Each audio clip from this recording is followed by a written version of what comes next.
धेरै धेरै धन्यवाद यहाँलाई मिठो कमेन्टको लागि एकदमै खुसी लागेको छ है। जसरी मैले चाहिँ स्टार्टिङ फेजमा चाहिँ मैले गर्दाखेरि चाहिँ 100जनामा 1जनाले मात्र यो बुझिदिनु भयो भने पनि मलाई इनफ हुन्छ जस्तो लागेको थियो होइन। तर तपाईँहरू धेरैजनाले यो आर्टको बारेमा बुझेर जसरी मलाई कमेन्टहरू गर्नुभएको छ है, यस्तो खुसी लागेको छ कि मलाई त एभ्री कमेन्टको रिप्लाई गरौँ भइरहेछ क्या होइन। तर पनि अब पोसिबल त छैन है।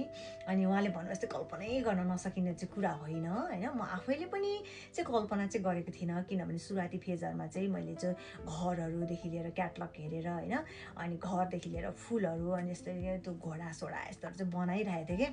तर मैले मान्छेकै फेस चाहिँ बनाउँछु भनेर चाहिँ मैले कल्पना पनि गर्न सकेको थिइनँ क्या। म आफैले चाहिँ कल्पना गर्न सकेको थिइनँ क्या। तर म जस्तो बुद्धु मान्छेले त होइन कल्पनै गर्न नसकेको कुरा गर्न सक्यो भने अवश्य पनि तपाईँहरू यति ट्यालेन्टेड हुनुहुन्छ, पक्कै पनि मभन्दा धेरै एजुकेटेड हुनुहुन्छ होइन। त्यो भएर तपाईँहरूले पनि पक्कै पनि गर्न सक्नुहुन्छ है। अनि त्यही भएर पनि तपाईँहरूले गर्न सक्नुहुन्छ भनेर मैले चाहिँ सोचेर चाहिँ जब मेरो भिडियोहरू आयो युट्युबमा अनि फेसबुक पेजहरूमा आयो, अनि त्यस पछाडि चाहिँ त्यहाँनिर धेरै कमेन्टहरू आएको थियो क्या। इन्ट्रेस्टेड मान्छेहरूले चाहिँ के अरे म पनि सिक्न चाहन्छु, मलाई पनि सिकाउनु न, कहाँबाट सिक्ने भनेर त्यसरी क्वेसनहरू गर्नुभएको थियो।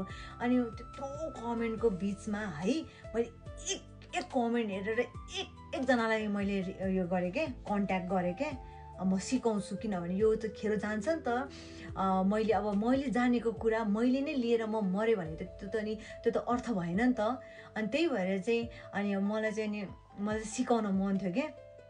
अनि त्यही भएर चाहिँ मैले सबैलाई कन्ट्याक्ट गर्दाखेरि चाहिँ जब मैले यो काम चाहिँ यसरी गर्ने, यस्तो हुन्छ, यति टाइम लाग्छ, यतिको कन्सन्ट्रेट भएर गर्नुपर्ने हुन्छ भनेर जब मैले उहाँहरूलाई भने, त्यस पछाडि चाहिँ अब उहाँहरूले चाहिँ कसैको कलेज, कसैको विदेशमा होइन, अनि कोहीको चाहिँ अब त्यो सुनेर सायद अब उहाँले बाहना बनाउनु भयो, एक्ज्याक्ट हो मलाई त थाहा भएन होइन, माफ गरिदिनुहोस् यदि म गलत छु भने पनि होइन।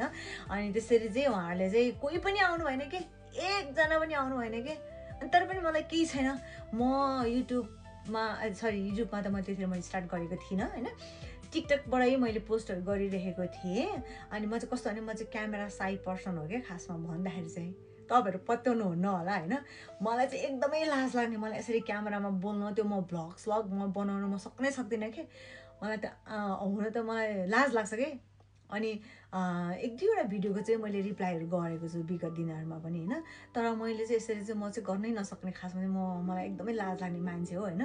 तर कस्तो हुन्छ नि अब एउटा मान्छेलाई त्यो पर्सनली कमेन्ट गर्नु भन्दाखेरि रिप्लाई गर्नु भन्दाखेरि पनि एउटा भिडियो बनायो भने चाहिँ सायद धेरै माझमा पुग्छ भनेर चाहिँ अनि मैले चाहिँ